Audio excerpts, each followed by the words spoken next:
tubahaye ikaze kuri Harvest Bible Fellowship Rwanda, itorero ryanjye n'umuryango wanjye, itorero ryawe n'umuryango wawe.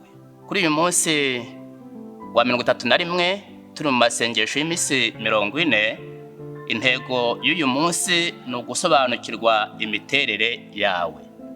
Amagambo tuyasanga muri Zaburi 139 ku murongo wa 13 haranditse ngo kuko ari wowe waremye ingingo zanjye, wanteranije mu nda ya mama.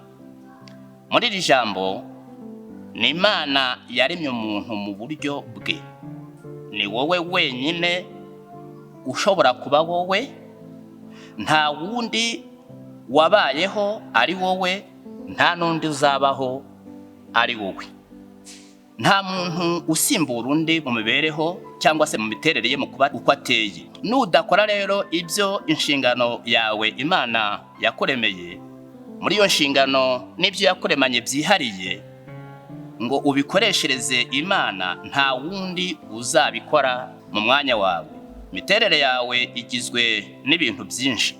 Hari ubwenge umuntu yavukanye. Hari igihe umuntu ujya kubona ukabona afite imbaraga zo kuvuga, ukagira ngo yavutse avuga. Kandi abo bantu iyo umurebye uravuga uti ibi bintu ngiye sinabishobora, ariko nawe ufite ibindi byawe ushoboye. Hari abagira imbaraga bagaterura ibintu ku buryo bukomeye, ukabona wowe utabiterura, ariko nawe ufite ibindi ushoboye. Hari n'abagira ubumenyi mu bintu, ukabona rwose uwo muntu ibintu azi, ukavuga uti uyu muntu ntabwo asanzwe.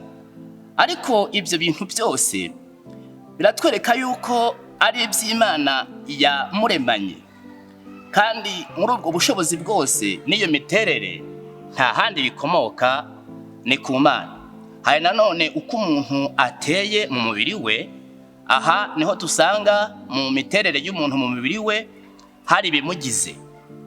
Reka tuvuge ubwonko. Ubwonko bubika ibintu bigera kuri miliyari inshuro 100. Urumva ubushobozi bw'ubwonko ntabwo washobora kubusesengura ngo umenye ibyabo. Kandi ibyo bintu bibikwa n'ubwo bwonko, buri muntu abika mwibye. Ubwenge nabwo bushobora gufata ibyemezo bigera ku 15,000 n'isegonda rimwe. Birumvikana ko ukuntu umuntu ateye n'imiterere ye n'imiremerwe ye birihariye kuri buri muntu.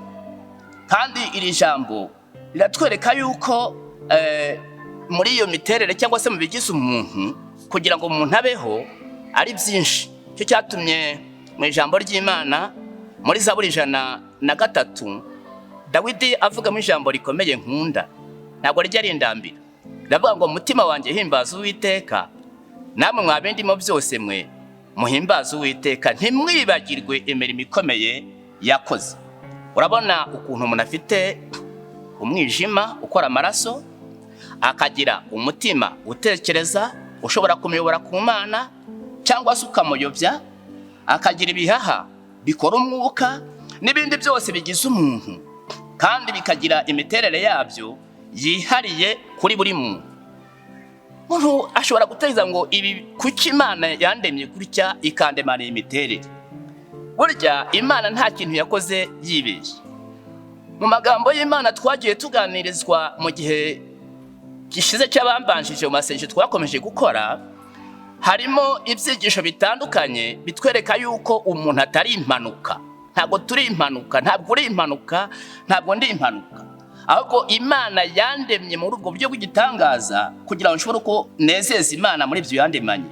Imana rero yabiremye, ibirema ku muntu, ibirema mu muntu, ibikora nk'uko ishaka, kandi intego yari ifite kwari kugira ngo biyishimishe, biheshe icyubahiro.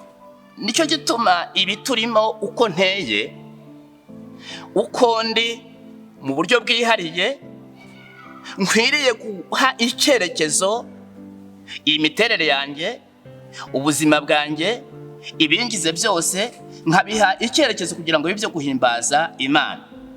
Reka ngusabe ngo muri aya masengesho uko uteye, ubushobozi ufite, ubwenge ufite, icyo ufite cyose n'ubutunzi n'imbaraga nta handi wabikomoye, wabihawe n'Imana. Ukwiriye no gufata intego muri aya masengesho y'ubuzima bwawe, kandi muri aya masengesho ukavuga ngo mwa bindimo byose mwe nimuhimbaze Imana, mushime izina rye, kandi ubishimishe ibikugize byose. Hari ijambo tuza kureberaho by'intego twaha ubuzima bwacu kuri uyu munsi wa 31, kuzirikana nta wundi ushobora kuba jyewe, nta waba wowe, nawe nta wundi waba we, nta uzagusimbura.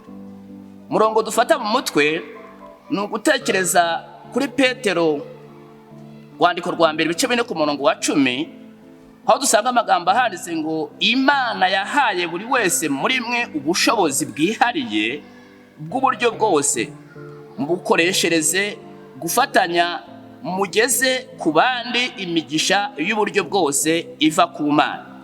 Mana yaguhaye ubushobozi, iragusaba ko ubukoresha kugira ngo uhimbaze Imana, uhindura abantu, ukora umurimo wayo, kandi muri iri jambo Imana ikuyobore muri ryo kugira ngo usobanukirwe imiterere yawe n'uko uzayikoreshereza Imana.